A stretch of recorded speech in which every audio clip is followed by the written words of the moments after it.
Hi, welcome back to our second segment of Cambridge Inside Out. I'm Judy Nathans. And I'm Robert Winters, and we're not alone. No. I'm Piotr Mitros, candidate for the Cambridge School Committee. Yes. Excellent. Welcome, Peter. Yes. All right, we've actually met one time before, so this is like a reunion. This is very good. Yeah. I guess the first thing to do is just sort of, why don't you say a little bit about yourself, just so people think you didn't just sort of come running in here from Detroit. Right. So, I'm a Polish immigrant. My son goes to school here. I spent the past half-decade as a chief scientist of ethics, which is an MIT Harvard initiative to broadly improve university education. At least that's where it started. Yes. And in that role, I've acted as an interface between education and research communities and many partner universities and institutions, and we've been very successful improving learning outcomes. Great. A few parents persuaded me to run for school committee, and I sort of thought it made sense to try to bring the same thing back to the Cambridge school system. So you actually had parents influence. Wow. One school committee member too. Cool. Yeah, That's great. Okay. Yeah, honestly, it's a refreshing change for me because sometimes, there's always interested parents who run for school committee, but they're not always people who have a whole lot of background about education. Right. Or interesting new thoughts They have about passion, education. but they don't. Yeah. Right. And I've certainly read what Peter contributed for the Cambridge candidate pages. And I'm sort of looking at it and actually sort of joking to myself going, because I've been teaching for 30 some odd years going, well, I have to maybe start reevaluating what I do here. I mean, it was a good read. Happy to help you do that. Yeah. No, and it really was a very good read. And regardless, how everything works out in the political season, I just sort of hope that we can kind of up the level of discussion when we talk about educational matters by actually talking about educational matters. That's my goal, and I think one of the great things about this run, people told me in advance that this would happen, I didn't expect it to happen, is that I've made connections to a lot of the key people in the Cambridge School District and kind of that community. Well, that's and important. Many because of them that can continue even if you don't get on the school committee. In many ways, win or lose, it's sort of the same impact. It brought me into the dialogue. That's great. That's good. Yeah. And we all have something to offer here, I mean, actually, a few years ago, they were doing one of the various catastrophic revisions of the school system. I think it was when they were doing the innovation agenda. So I said, I want to talk a little bit about mathematics curriculum. And it was kind of curious because we have a few professionals within the school district about that. And then, I sort of got brought in. I was there just to sort of sit at a meeting. Next thing you know, I'm being called in because there just really wasn't a whole lot of expertise in the room. Huh. To have a conversation about some of the, ways of thinking about mathematics curriculum. So it's not, we need a little more of that. We need a little more oomph, I think that's fair to say. So. Speaking of the innovation agenda, you had said that, I was looking at your pages trying to get it all. You were somewhat critical that you said it was a great idea, but it fell on its face because it was forced down. What do you mean by that? I mean, well, it was, so there were a lot of ideas in it. One of them was a move from track to a differentiated instruction. Right. What happened as a result of that was especially advanced learners were basically up in arms about the how that played out. Because in fact, differentiated instruction is a better way to do things. Right. As an educator, I'm very excited about it, but it can't be something that's forced top down. The teachers have to be able to implement that, build it, and work with it. When you do it well, it's much better for the students and much better for the teachers as well, but that has, the way that process starts is you do a pilot in one classroom. Yeah. You have other teachers visit, and you disseminate out, and eventually the whole school moves to differentiated instruction, and a process like that leads to very successful outcomes. Or you have people visit any of the many schools doing differentiated instruction successfully, and teachers, for example, the teachers have time for it, spend a sabbatical away, or that sort of process. So there wasn't enough of that happened. Exactly. It was also a lot of moving pieces at the same time. We put in differentiated instruction at the same time we were with the schools. At the same time we did virtually everything Right. else. So your attention is just And not, they're yeah. they're very good ideas individually. Right. Virtually all of them So were it's the reasonable. execution of it that's, It's the execution was top down and all at once, as opposed Right. to bottom up and incremental. yeah. You know, it's one thing occurred to me as I was reading what you wrote, as well as some recollections of how things were done in the past. Once upon a time, we had sort of magnet schools that all had a lot of flexibility and freedom within each of the individual programs, and they sort of percolated good ideas up. But then inevitably, maybe I shouldn't say inevitably, but over time, people game the system and for various other ways. Uses that word a lot. Right. Gaming system. But you ended up with a situation where you had like, by some measure, high performing schools, low performing schools, and whatever, and there was always some concern. So there was this move toward making more, and it was students would end up in the various programs in the high school. And they would be, depending on which house you were in, when they had a house system, Yeah. some were going to be good college-bound ones, some were Yeah. okay, some were not so okay. It was a lot of inequity in the system. So they catastrophically changed things, and they needed to institute more uniform standards. Yeah, And I that was a think, disaster. in keeping with what you were saying here, they kind of eliminated a little bit of the freedom and flexibility to try good new things, all in the name of standards. Or social justice, or more equity. I mean, Yeah. my daughter had to live through that in her high school. Fan of equity. Yeah. I'm not a fan of uniformity. Yeah. I'm a fan of Like everyone is diversity. right. And diversity isn't just about the color of your skin, it's about your interests, it's about Your what skill, you do, right. it's Right. about, Yeah. it's not just socioeconomic status, gender, it's, personality, it's things like this. Yes. And you want to accept a diverse range of students. And one of the things that does, right now we have one metric by which we evaluate quality, which is MCAS proficiency rates, Right. essentially. And that makes it very easy to say that school's better than that school, Right. and that student's better than that student, Right. and we have this gap between these two groups of students, and it's this big, and Right. all of those statements, when you get into a school that genuinely accepts diversity, where my son can be, for example, learning multiple languages, your son can be excelling at mathematics, your daughter can be excelling at maybe programming, and each of them, sort of this excellence that does two things. One is students don't compare. You can't say this person is better than Right. that person, that's a smart kid, that's, it's just, Yeah. there's a range of talents. And the second thing that does is it allows people to pursue their passions. You get diversity. Kids can learn from each other. It makes for a more diverse workforce down the line. It turns out that if you're a very good communicator, there's a great career for you. If you're a very good mathematician, there's a great career for you too. If you're a so-so mathematician and so-so communicator and have the same skills as everybody else, that's Right. kind of a minimum Yeah. wage job. Right, exactly. Yeah. Anyway, it was, as I was reading what you were writing, it just seemed like there was a very different tone from what I've been hearing from candidates over the years. So that was refreshing on many levels. It was interesting thing about the issue about testing. Because we sort of sometimes it seems like we just sort of like strap ourselves to the mass of MCAS. One of the things I think, if I paraphrasing out, maybe correct me if I get it wrong here, but basically you actually like the idea of testing frequently, but basically just using the information just sort of to share, to understand, as opposed to sort of pass This and fail. school's bad, that's right. Well, I'll describe one classroom Yes, that please. I was in. This was at UMass. This was Brian White's biology class, one of their best instructors, most innovative instructors there. He started basically assessing students continuously with clickers in the classroom. Despite being one of the best instructors, he was constantly surprised at which things students did and didn't know. You sort of have this expectation, you have the pedagogical content knowledge, you know what your students understand, what they don't. Until you're getting that feedback, you really don't know that. And it turns out students also don't have a very good grasp on what they do and don't know.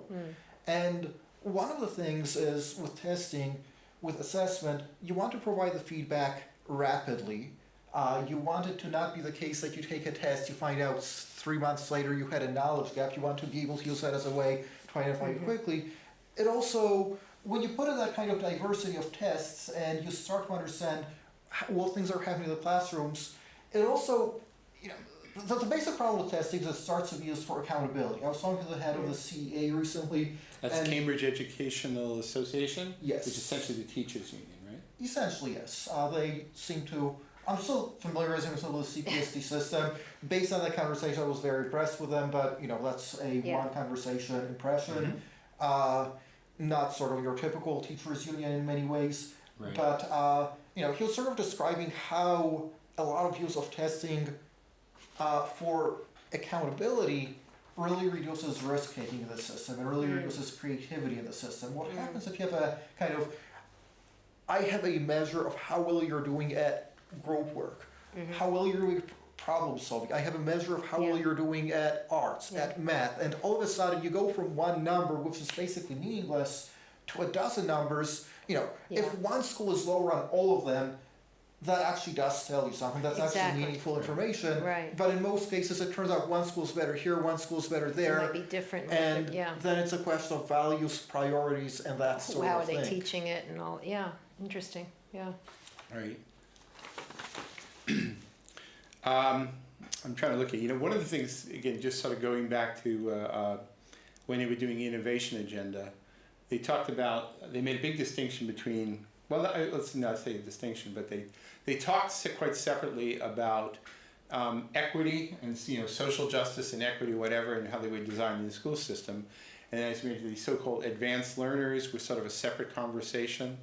And you know, and then as the program rolled out, it was kind of like, well, certain groups felt we were shortchanged here, whatever happened for the advanced learners, or whatever they ended the, what do you call the ISP, or I forget actually what it's called. You mean Intensive studies programs, you know, those sorts of reasons are there. And I remember a few people, myself included, actually said, well, you know, maybe what you need to do is just sort of change to a point where, because they also talked about students that had, you know, you learn all these 3-letter acronyms, right? IEP, Individualized Education Plan. Yeah. So students who had either, you know, a lot of times with learning disabilities and whatever, we have their own specialized plans laid out.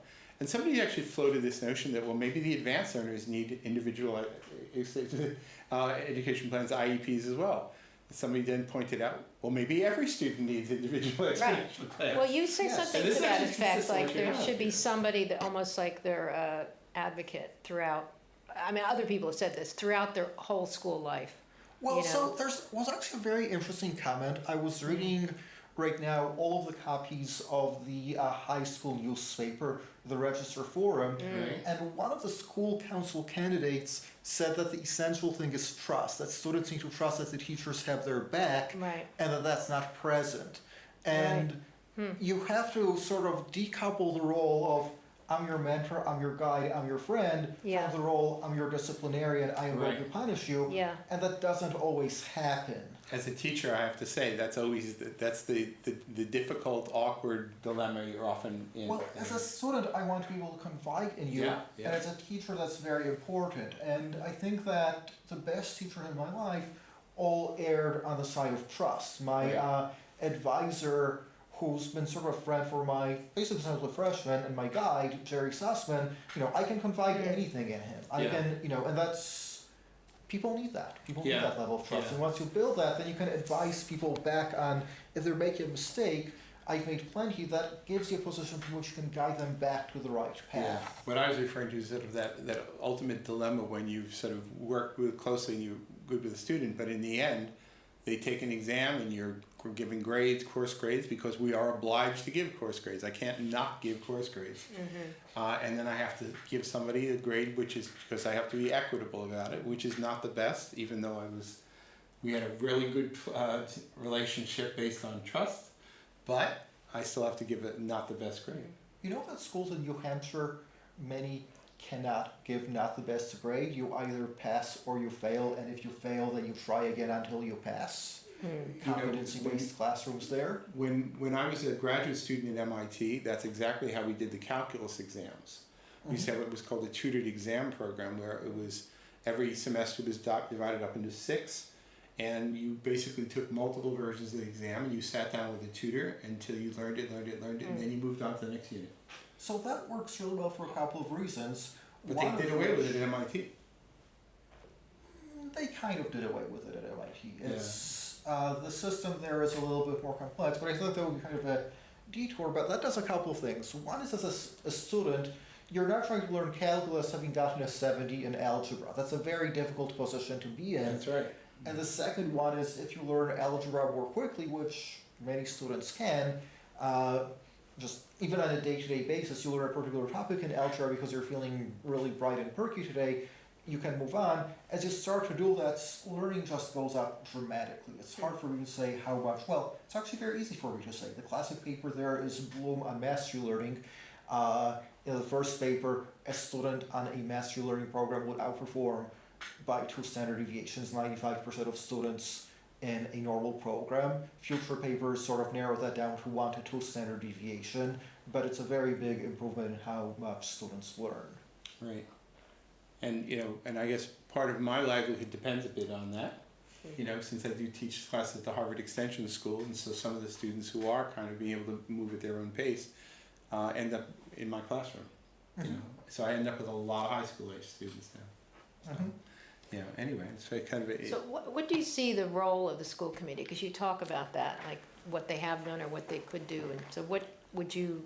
Oh, yes. Okay. So the role of the school committee, I'm actually very grateful. One of the other candidates, Will MacArthur, recommended a book on this written by a former CPSD school committee member, Nancy Walser. Oh, right. The That's school right. committee book. Right. Yes, That's it right, was you a mentioned that. beautiful book, actually. Yeah. So in that book, it describes the role of the school committee that's backed by a number of studies from the Penning-Steiner Foundation, the Lighthouse Project, some of which are available, some of which are surprisingly not. I'm still trying to get copies of them. But basically it describes that good school governance is similar to good corporate governance. The school board or the school committee acts as a high-level body that basically sets the culture, sets the kind of high-level vision and strategy, but it doesn't get involved in the detailed day-to-day decisions. It also focuses on student outcomes. When I look at the school, what the school committee does, the vast majority of things it does have nothing to do with student learning. They seem to be a random assortment of topics that come up. And when I talk to school committee members, that's not necessarily something that anybody really wants. It seems sort of, most of them have big important things that they want to tackle, and somehow they don't end up on the agenda, and when they do, there isn't enough time because they get crowded out by all of these discussions about things that should either be handled by the school administration about how they run the school, by the city council, in terms of Do you mean like national implementing universal early childhood or, So learning? universal- That would be more an administrative thing rather than, it shouldn't be the task of the school committee? Well, the school committee should implement universal, kind of the vision of we will start to move the school system down from junior kindergarten to 3 to below that. That's exactly kind of big picture thing that the Well, you know school what, I committee didn't should even know that not everybody gets into the JK. I thought they did. I A thought. couple of the kids do. Most of them do, you think? Half. See, I didn't know that. I thought if you qualified, if you're 4 by whatever that date It is, is. that you get in. But If it's a you're- lottery. I didn't know that. Well, no, that's... Why can't they accommodate everybody? No, the junior kindergarten does accommodate everybody. It It's just does? not everybody is 4 by the particular age. Oh, well. Some kids I see. receive Okay, 13 years of schooling, some receive 14. So that's okay. a So you're lottery saying based on when you're born. but when if you do reach that age, you do get in. Correct. All right, then there was a confusion there with Before So- that, there's a 3-year-old lottery, which is a lottery. well, 3-year-olds, that would be the early childhood, that would be, Yes, is so that part of the FMA, for preschool? example, Yeah, has a 3-year-old program. that is probably competitive, I mean, not That competitive. is competitive. It's also, well, there's a lot of, but the idea basically Right. is to make that 3-year-old program universal. Right, so which- people, right, One of the key things is the first few years of a kid's education turn out to be the most important. absolutely, right, They set attitudes towards schools. It always doesn't matter what you learn. right, And teachers observe a big difference Sure. from kids coming in from preschools and not, Right. because they're used to the routine, the process. It's not a No, shock to the system. I think it's really important. You're right, yeah. You know, one of the things that, as you were speaking here, it was occurring to me was that, you know, I used to wonder when I would go to school committee meetings, why were they always talking about lunch, buses, everything but, you know, The actual- curriculum, the for classroom, example, yeah. right? Curriculum in classrooms, and there was always be sort of a pat answer given to me that, and I'm probably going to say this a little bit wrong, but it was that, well, under the educational reform or under the way things work under state law, we're not supposed to do that. That's in the province of the superintendent. So we're only supposed to sort of set these sort of broad policies, and it goes to the school administrators to deal with all the educational matters. And I Wow. thought, well, No. you know, I think I kind of want You more wouldn't than agree with that, yeah, right, yeah. Yeah, but that's more or less the message I was getting from people when I would go to school committee meetings. And I thought I was horrified by it, but that's what they were saying. It's a very strange interpretation of a lot of the laws Right. around this, I would say, how the schools are supposed to function. Right. A lot of the language is pretty high level where, you know, in the laws where it says things like, you know, this group sets educational policy or whatever else, but what that language means is up to a lot of interpretation. I'm not aware of any case law, I could be wrong about that, I'm not a expert specifically on Massachusetts law around school governance, but my interpretation, based on what I've read from things like Nancy Walser's book, is that that's basically a misinterpretation of the... By the way, Nancy Walser also, before she became a school committee member in Cambridge, she actually wrote a book all about like a guide to the Cambridge Public Schools that everybody loved, and it actually was really helpful, I think, in her being elected. Yeah. And she's, you know, this is, but the other book you're referring to actually something came later. Yes. So she's It's really a wonderful book. She's really pretty good at this. It's a wonderful book. Yeah. That's the other thing. I've gotten so many great book recommendations during this whole process. See, these are the benefits of candidacy. Yeah. I actually highly recommend it. It's been a tremendously rewarding process. Yeah, no, I think it is. By the way, just to follow up on one other thing I was mentioning here is that I think I understand at least the nucleus of the idea about why they don't want school committees micromanaging curricular things. Certainly, I wouldn't want to have It's political in a the way. people in the Yeah. school committee Right. tell if I was a school teacher saying the specific math curriculum I'm supposed to be Right. using and exactly how. Or how to teach history I or don't something want that, like that. right? Yeah. So right. that's Well, so here's what I would want to do as a school committee. all right. Hey, you got I it. would want Listen up, everyone here. Yeah. to, first of all, reduce a lot of the required curriculum that the administration right now hands down to teachers, so teachers have to follow. I would convert that to strong recommendations where if you don't have a better idea, you should follow this. But if you want to deviate, go right ahead. Yeah. At that point, I would look at what's happening in classrooms. And I would look at that both from data and also qualitatively by talking to people, by tying things back. I sort of in my platform mentioned a few principles of learning. We know very well which things work in learning and which ones don't. We can look at which classrooms have bigger and smaller achievement gaps. We have a very big difference between schools and come up with processes for dissemination. One of the best ones that I've seen are teacher mentorship, where teachers spend time in each other's classrooms. Match Education does this very well. There's a process by which teachers come in, observe each other's classrooms, provide each That's other good. feedback. It's again built from that relationship of trust, not that relationship of accountability. But when you see things that work, at that point, you try to disseminate them. And most of what works, this kind of gets back to a different point, comes back to moving away from a lecture-based format, because virtually everything works better than lectures. Yeah. I'm actually a pretty straight lecturer, so I'm old school I'm on this, sorry. but I'm open to suggestion. Well, you're also talking about college kids too, or high school. No, but I think it's just as Well, valid there too. I Yes. guess. The All right. studies actually Yeah. started with physics education research. Uh-huh. There's this Physics, yeah. very oddball Yeah.